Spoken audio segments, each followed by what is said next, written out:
That's where my sense of outrage comes from, because I know that it can be perpetrated against any one of us just as easily as it was against General Flynn or against now the President of the United States. And so I think this example, what we're living through right now, I think demonstrates the seriousness, the gravity of being a congressman, being a people's representative. We all have to be very careful to send the right type of person down to represent this district in Washington. Somebody who will conduct themselves with honor, somebody who will conduct themselves with honesty, and basically an unflinching desire to find out the truth. And so this type, what we're seeing now, for me, for myself personally, it only re-emphasizes exactly why I chose to run for this office. I chose to run for this office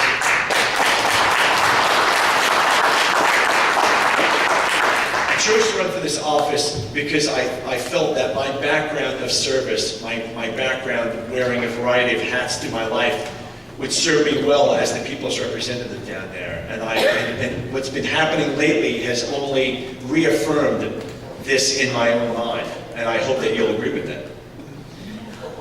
I think what I'd like to do now is I'd like to turn it over to questions, and feel free to ask me anything you like. If you have a question, please raise your hand and someone with a mic will be to you. Questions here? Anybody that? Okay, Mr. Hey Scott, over here to your left. All right. Simple question. Other than national security and immigration issues, what one major issue do you think you have specific background and experience to help solve in Washington if you're elected to Congress? Good question. I believe that what we're seeing right now, what I alluded to before, is the number one issue that I'm really concerned about, and that is the subject of corruption in government. Because what we've seen throughout the Obama administration, the weaponization of not only the intelligence services and the FBI, but we've also seen it with the IRS. The IRS making trouble for Tea Parties nationwide. So this really cuts to the heart of what it means to be an American. I mean, we certainly have national security challenges with countries like China and Russia, but if we can't feel freedom in our own country, then the rest of it's kind of academic, and that's why I'm really concerned about it. I also I'm very in tune and very interested in educational issues, because I have had a background in teaching at the university level, at middle school and high school throughout my career. When I actually taught things like celestial navigation at my alma mater at the Merchant Marine Academy, college level stuff, radar, navigation, things like that. But I've also taught in middle schools and high schools in the area. And I've always just been, I'm very concerned about this, because this is our future. This is the future of the Tea Party. We have to make sure, as Mr. Mango spoke about, we have to make sure that our youth are, that they inculcate, that they take in an appreciation for this country and the gifts that it's given all of us. Because they are the future. I mean, it's kind of trite, but it's a simple fact. They are the future of the conservative movement, and we need to make sure that they are provided the tools they need to succeed in the modern world, as well as to be good citizens. So it's something I intend on following very closely, and having, again, some experience in these different fields, in several unique fields, I think makes me able to provide a substantial contribution, being able to represent the people in this district. Okay. Thanks. Yes,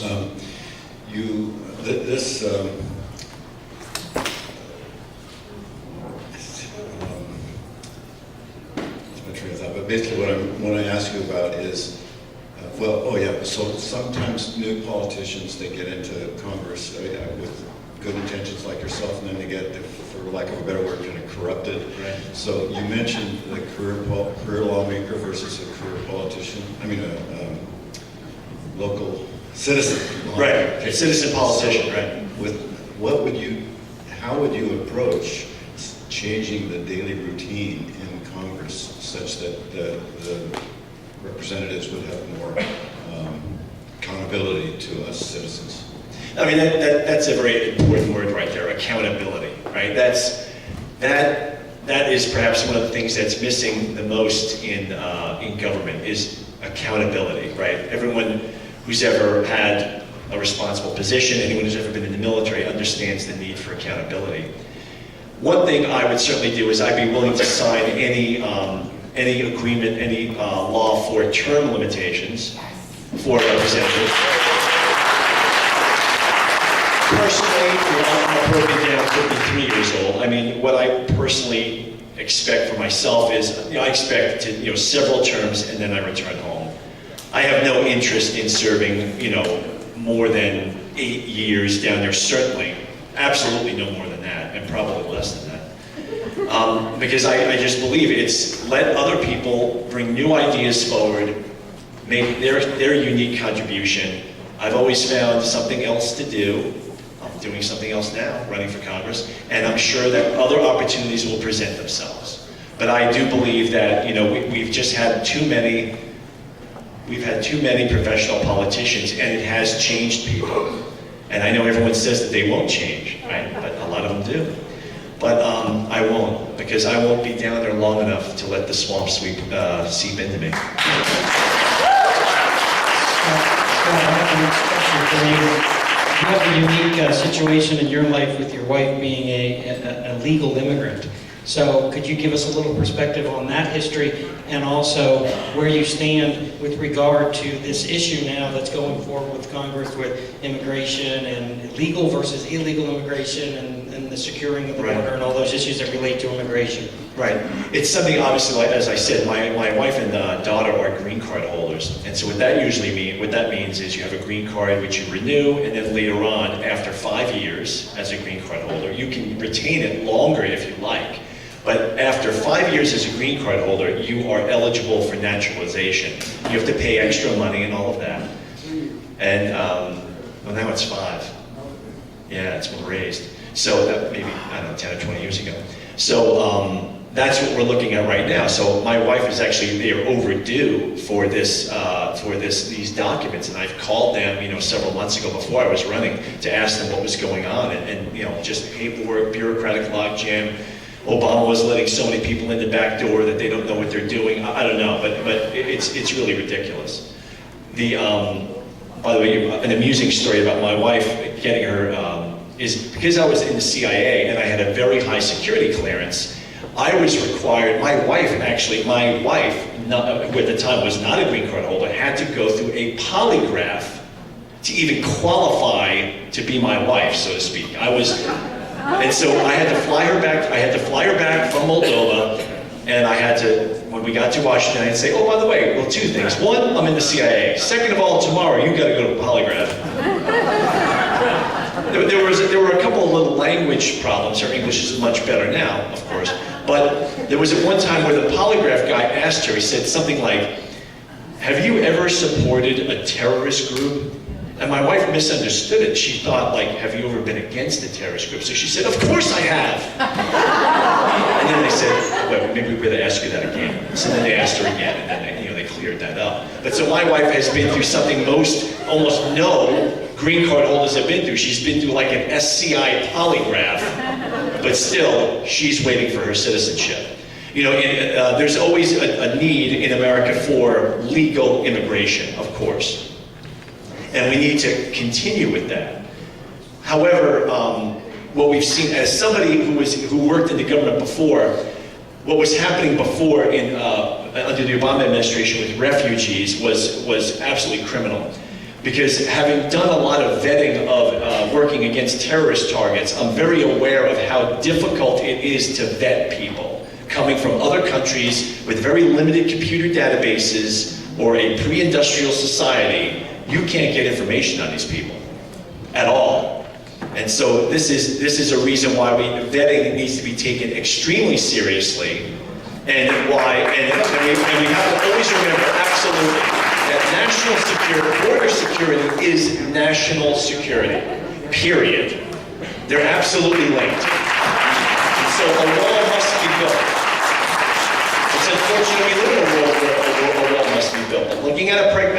it must be done. It's simple. It's very simple. We have one last question. Please. Hi, I would like to know what you're going to do about Little Rocket Man. I have friends and family in South Korea, and I'm really concerned about them. Right. Yeah, Little Rocket Man, kind of an interesting topic. One that's near and dear to my heart. The North Korean, unfortunately, the North Korean crisis is really not going to go away. And the reason is because we have painted ourselves in a corner. 20 or 30 years of basically giving, and getting nothing in return. We have very limited freedom of action right now. We are literally painted in a corner. However, I would say that that Donald Trump's approach has, well, it's already been proven to have worked to date, okay? There's a couple of things that Donald Trump has done very well. Okay, for instance, the State of the Union address. He spoke very well about North Korea, right? He had the gentleman who was a North Korean defector on there. That was a very moving story. Unbelievable feat of human endurance. And what he is doing is taking a page out of the Reagan playbook. He understands that these evil regimes hate the sunlight of truth. And the more that their evil is revealed, it's like garlic to a vampire, or the cross to a vampire. These people hate that. And by bringing world attention on that evil regime, by calling out the mullahs in Iran, by discrediting them, by siding with street protesters in Tehran, that is exactly what Ronald Reagan did. And as we all know, he ended the Cold War. Right? He was the cowboy, he was the crazy man who was going to get us involved in the nuclear war. But strangely enough, he was the one who ended the Cold War. And so I believe that the idea of strength is peace through strength has been validated for centuries. The stronger we are, the better it is, the more secure it is for Americans. Fewer Americans will die overseas if we're strong. Period.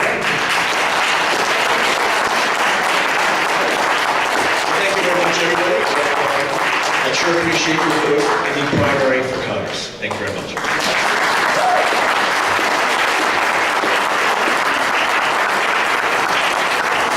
We're moving along so we can get you out of here.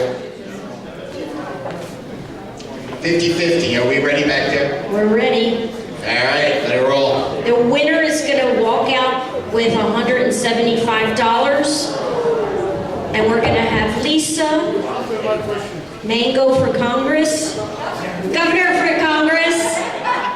What did I say? Mango for Governor. Oh, I'm sorry. Yeah, one of those. Okay, Lisa's going to pick. And who's going to draw Winner, for the winner. raffle, for the gun? 273358. 273358. Somebody has that ticket. We have a winner? We do. Yeah, and we're going to draw for the gun. So, Lisa's drawing too for the gun? All right. Lisa. This money goes to Scott Uehlinger for Congress.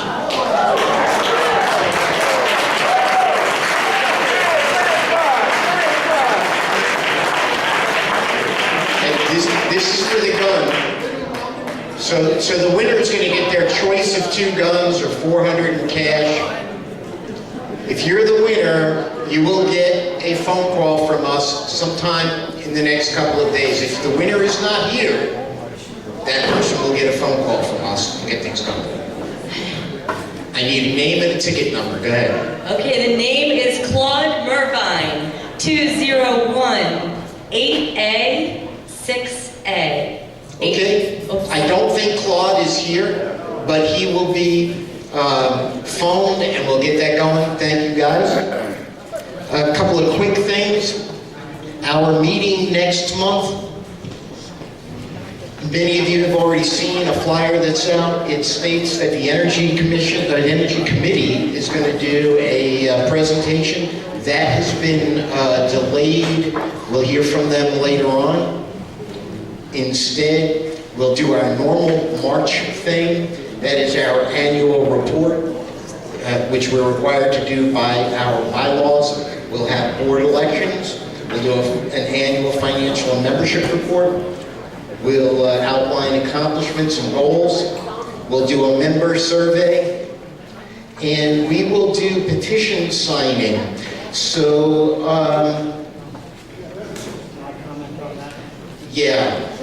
Tom wants to comment on that, but know that, we'll have petitions here for, Tom, go ahead. Petition signing period is February 13th through March 7th for all of the races from governor to lieutenant governor, state house, state senate, and down the line to U.S. Senate for Barletta. The one snag is that our activist liberal Can we have judges quiet, please? in this Pennsylvania Supreme Court decided to take up a case from the Women's League of Voters there, and now that is in a mess. We don't know how those districts are going to play out. So what we're doing is we are having petition signing events that we will be posting on our various Facebook pages and websites for these events. And you'll see those. Please come out to those events and sign the petitions for governor, lieutenant governor, et cetera, down the line, and Lou Barletta for Senate. And then once we get those dates, we'll let you know for the House, because people like Scott Uehlinger who are running, we don't know when you're going to have to sign those petitions, but it's important. Keep in touch with us because we need your signatures to get these people on the ballot. Thank you. Next month, we also plan to do a vote endorsing Lou Barletta. And I say a plan, that's because the first step would be for the board to vote, and our board bylaws require a 2/3 majority. I believe we will get that at our board meeting in a couple of weeks, and then then the membership will have an opportunity to also vote. That's also 2/3. If 2/3 of the board and 2/3 of the membership votes to endorse, we will. Final thoughts and comments. Does anyone have any pressing comment that I've neglected to make, an announcement, anything pressing? No. In that case, thank you all for coming out. We'll see you next month, and have a safe trip home.